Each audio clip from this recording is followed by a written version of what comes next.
nós paramos? Bom,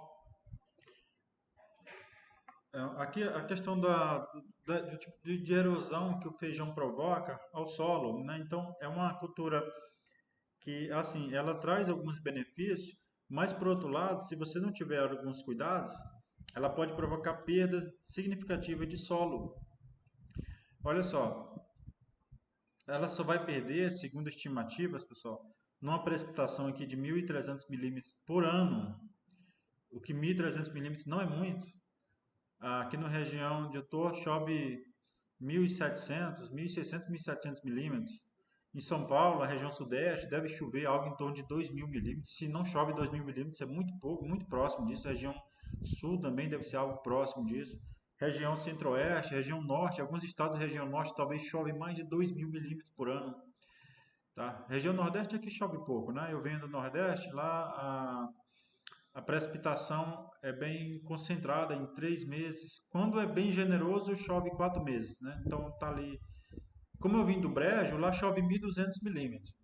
Mas entrando para o sertão, já entrando lá para o semiárido do Nordeste, aí lá já chove 600 milímetros, 500 milímetros, é muito pouco.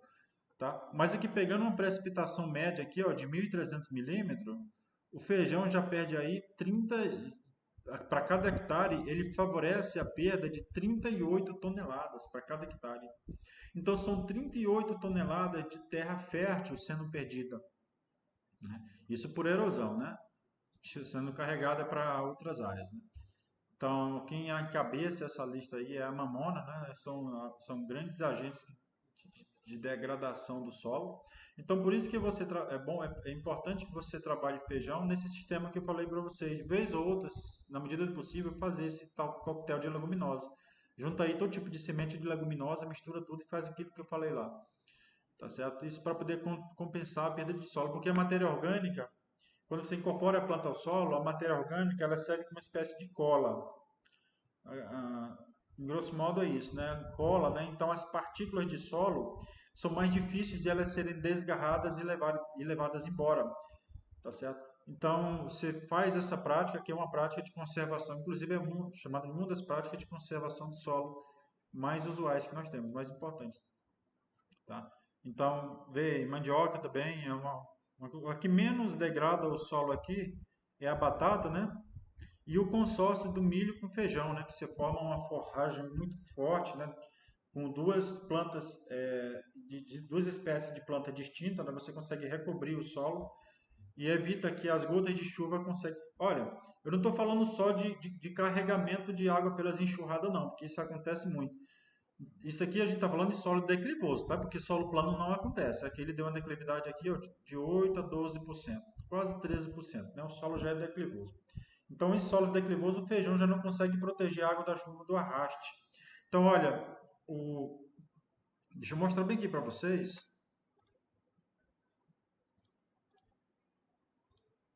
Tá, vamos lá. Deixa eu mostrar para vocês uma coisa aqui. A água da chuva, pessoal, ela consegue, ela consegue, peraí. Ela consegue jogar uma partícula de solo a uma distância de mais de 1 metro de distância. Numa chuva torrencial, que são aquelas chuvas mais fortes, aquela chuva rápida, o que acontece? Ela é muito intensa, numa gota de chuva que cai aqui na Terra, ela vem com energia tal que o impacto dela consegue arremessar uma partícula de solo a 1 metro de distância.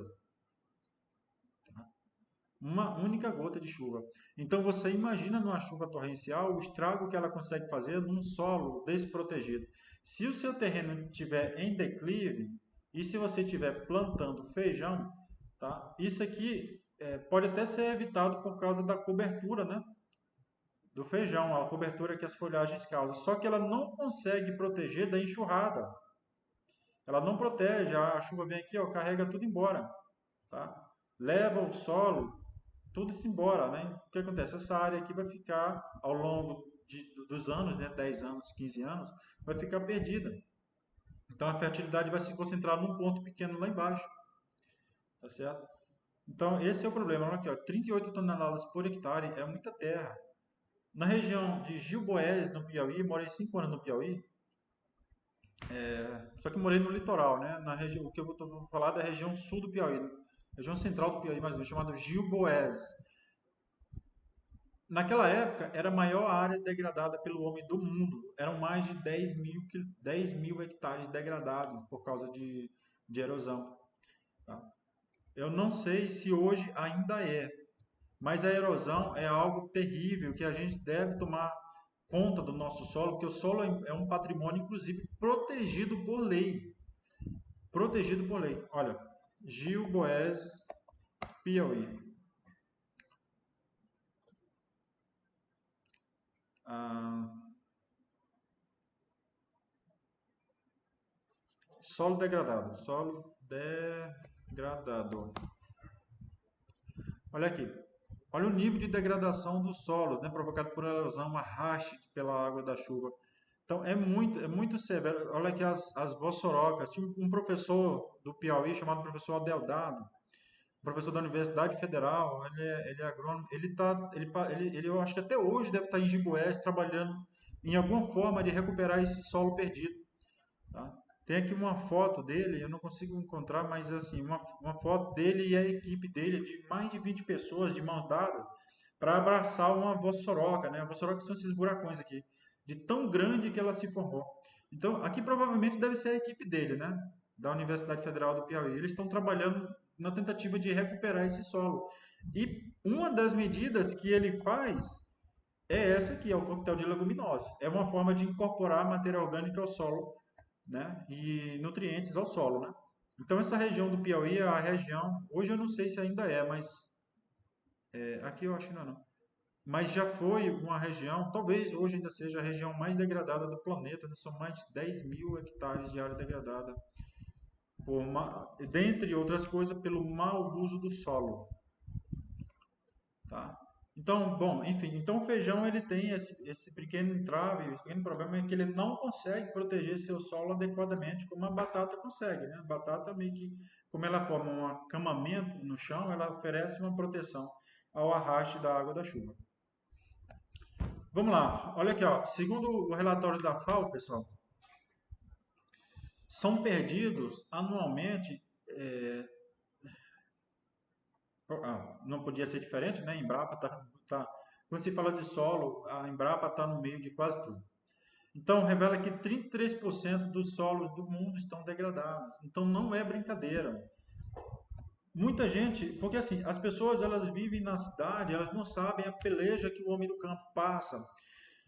E muitas vezes elas não têm conhecimento de que as áreas estão em perigo. Estão em perigo. A população crescendo, pessoal, hoje 7,5 bilhões de habitantes, crescendo aí para 9 bilhões de habitantes até 2050, segundo a estimativa da própria FAO. Então esse povo precisa comer. E se a gente não acompanhar esse crescimento, vai ter problema. Só que o problema não tem área para todo mundo. Nós ainda somos a última fronteira agrícola do planeta, né? Só aqui na África ainda sobrou área para se produzir. E a África tem grandes reservas aí. O continente africano não tem tantos privilégios como nós temos em termos de produção agrícola. A gente tem tecnologia, a gente tem Embrapa, a gente tem instituições de ensino como os IFs, as universidades, e a gente tem o menino dos olhos da agricultura hoje em dia, que é o cerrado. Né? Hoje em dia o cerrado está muito pouco explorado, ainda tem muita coisa para ser legalmente explorado. Né? Mas de toda forma, tirando o Brasil, no mundo existem hoje 33% de solos degradados. Imagina aí, é muita coisa, muita coisa. E quais são os motivos de degradação? Perda de solo, né, por arraste, né, por erosão, lixiviação, acidificação, o que mais? Salinização dos solos é um dos grandes problemas. Né? O professor Hans, da Universidade Federal de Campina Grande, um dos maiores nomes que se tem em estudo de salinidade no planeta, é um indiano, né, que mora lá em Campina Grande, na Paraíba. Então ele já assistiu várias palestras, ele alerta isso, o problema de salinização é um grande problema mesmo, porque adubar saliniza solo, o solo por si só se saliniza, dependendo de uma. Eu vou desviar agora aqui a conversa, mas 2 segundos só. A pedra, pedogeneticidade do solo, né? Quer dizer, a própria característica, a gente fala genética, mas assim, entre aspas, né?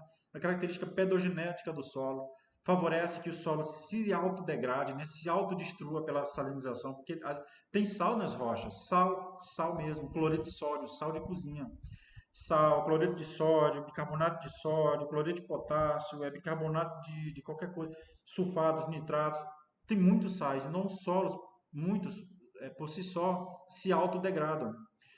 Tá? E às vezes o homem também, por práticas incorretas de manejo, acaba provocando a salinização e outros problemas de degradação. Né? Então, tá aí feito o aviso, né? Eu acho que não podia deixar esse curso sem dar esse alerta para vocês. E é isso aí, né? Então vamos se conscientizar e tentar preservar os nossos solos. Vejam, então, eu trouxe algumas pragas aqui, mas eu vou passar batido pelas pragas. Por quê? Por quê? Vai ter um tópico específico só para tratar de praga de hortaliça, né? Que é o professor Fabiano que vai falar disso lá no tópico 9. Mas eu trouxe aqui algumas pragas específicas, né?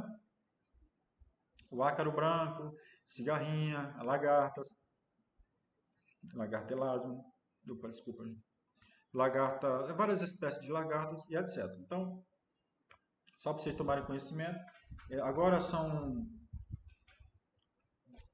11 horas da noite, eu mesmo assim chegar em casa, estou no trabalho agora, eu vou tentar escanear essa apostilazinha que eu mostrei para vocês, que é a utilização de algumas plantas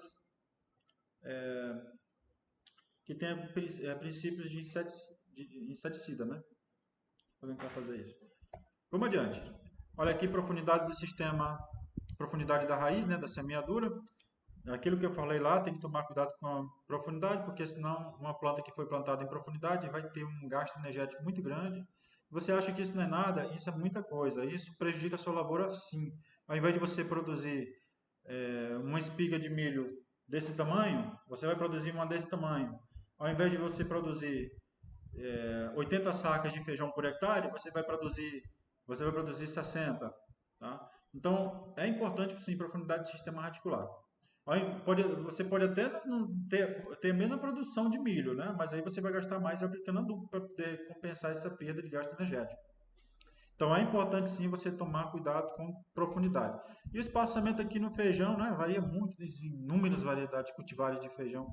Mas aí o espaçamento médio aí é 20 centímetros entre plantas e 50 centímetros entre fileiras, né? Tá aqui duas fileiras, 50 centímetros entre elas, e uma planta e outra, 20 centímetros aproximadamente. A soja é até menos que isso. Ponto de colheita, né? Quando as vagens atingirem esse um ponto de maturação dela é quando elas já estiverem secas. Esse é o indicativo de ponto de colheita. Tá? E deve ser guardado em locais com pouca umidade, obviamente. Esse ponto de colheita aqui, em solo, em clima chuvoso, você perde.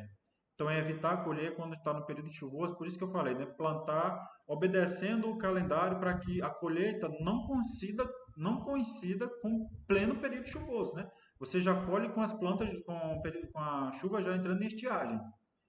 Tá? E esse ponto de colheita aqui, ponto de maturação, é o ponto de colheita do feijão, tá? Quando elas estão secas. Então, pessoal, foram aí bastante vídeos só para falar sobre quiabo, feijão e machixe não, quiabo, feijão e pepino, né? Mas apresento aí para vocês. Nas próximas aulas nós vamos falar sobre as solanáceas, tá bom? Eu vou tentar ser breve, né? Porque a gente já conta aí com bastante vídeos. Já vai o que aqui? 7 vídeos, né? Então eu vou tentar ser bem breve nos próximos vídeos. Portanto, até lá.